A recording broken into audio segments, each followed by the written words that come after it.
നമ്മളൊരു വാഹനം വാങ്ങിക്കുന്ന സമയത്ത് എപ്പോഴും കേൾക്കുന്ന കാര്യമല്ലേ 3 സിലിണ്ടർ എഞ്ചിനും അതുപോലെ തന്നെ 4 സിലിണ്ടർ എഞ്ചിനും എന്നൊക്കെ എന്തൊക്കെ ഇത് തമ്മിലുള്ള വ്യത്യാസം അല്ലെങ്കിൽ എന്തൊക്കെ ഇതിൻ്റെ ബെനിഫിറ്റ്സ് അറിയണ്ടേ? നമ്മൾക്ക് പലപ്പോഴും ഉണ്ടാകുന്ന കൺഫ്യൂഷൻ ഈ 3 സിലിണ്ടറിലെയും 4 സിലിണ്ടർ എഞ്ചിൻ്റെ ഫയറിംഗ് ഓർഡർ തന്നെയല്ലേ. നമുക്കറിയാം ഒരു 4 സ്റ്റോക്ക് എഞ്ചിനകത്ത് അത് 3 സിലിണ്ടർ ആണെന്നുണ്ടെങ്കിലും 4 സിലിണ്ടർ ആണെന്നുണ്ടെങ്കിലും രണ്ടിൻ്റെയും ഫയറിംഗ് ഓർഡറിൽ ചെറിയൊരു ഡിഫറൻസ് ഉണ്ട്. അതാണ് നമ്മൾ ആദ്യം മനസ്സിലാക്കേണ്ട ഒരു കാര്യം. ഇനി അടുത്തൊരു കാര്യം പറയുന്നത് എഞ്ചിൻ്റെ സൈസ് തന്നെയാണ്.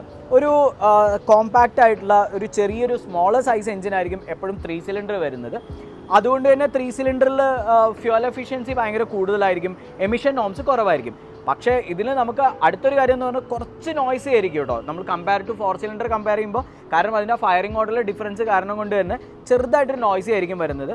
പക്ഷേ ഇത് ഏറ്റവും കൂടുതൽ ഫ്യൂവൽ എഫിഷ്യൻ്റ് ആയിട്ട് വരുന്ന ഒരു എഞ്ചിൻ എന്ന് പറയുന്നത് 3 സിലിണ്ടർ എഞ്ചിനാണ്. ഇനി നമ്മൾ 4 സിലിണ്ടറിലേക്ക് എടുത്ത് നോക്കുകയാണെങ്കിലോ 4 സിലിണ്ടറിൽ നമുക്കറിയുന്ന വളരെ ഈസി ആയിട്ടുള്ളൊരു ഫയറിംഗ് മെത്തേഡ് തന്നെയാണ് ഇത് വരുന്നത്. ഇതിൻ്റെ എഞ്ചിൻ കുറച്ച് ബൾക്കി ആയിരിക്കും, അതുകൊണ്ട് തന്നെ അത് കുറച്ച് വെയിറ്റ് കൂടിയൊരു എഞ്ചിൻ തന്നെയാണ് വരുന്നത്. പക്ഷേ ഫ്യൂവൽ എഫിഷ്യൻസി എന്ന് പറയുന്നത് നമുക്ക് അങ്ങനെ പ്രത്യേകിച്ചൊന്നും പറയാൻ പറ്റില്ല. കാരണം ഇപ്പോൾ വരുന്ന എല്ലാം നല്ല റിഫൈൻഡ് ആയ ടെക്നോളജി ഉണ്ട്. 3 സിലിണ്ടർ ആണെങ്കിലും 4 സിലിണ്ടർ ആണെന്നുണ്ടെങ്കിലും അത്യാവശ്യം നല്ല ഫ്യൂവൽ എഫിഷ്യൻ്റ് ആയിട്ട് തന്നെയാണ് എല്ലാ കാർസും വരുന്നത്.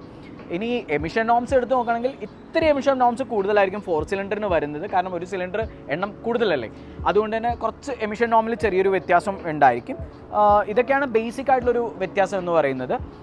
അപ്പോൾ ഇതൊക്കെയാണ് നമ്മുടെ ബേസിക് ആയിട്ടുള്ള ചേഞ്ചസ് എന്ന് പറയുന്നത്. ഇനി അടുത്തൊരു സംശയം നമുക്ക് വരാൻ സാധ്യത ഇതിൻ്റെ പവറിലാണ് അല്ലേ.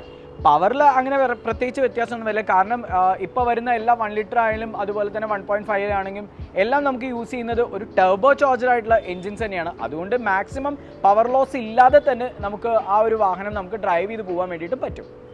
അപ്പോൾ ഈ ഒരു വീഡിയോയിൽ നമ്മൾ പറഞ്ഞിട്ടുള്ള 3 സിലിണ്ടറിൻ്റെയും 4 സിലിണ്ടറിൻ്റെയും കുറച്ച് ബെനിഫിറ്റ്സും അതുപോലെ തന്നെ അഡ്വാൻറ്റേജസും മാത്രമാണ് പറഞ്ഞിട്ടുള്ളത്. നമ്മളൊരു ഇൻഡെപ്തിലേക്ക് പോകുകയാണെന്നുണ്ടെങ്കിൽ ഒരുപാട് കാര്യങ്ങൾ പറയേണ്ടി വരും കേട്ടോ. അങ്ങനെ ഡീറ്റെയിൽ ആയിട്ടൊരു വീഡിയോ നമ്മൾ ഇനിയും ചെയ്യുന്നുണ്ട്.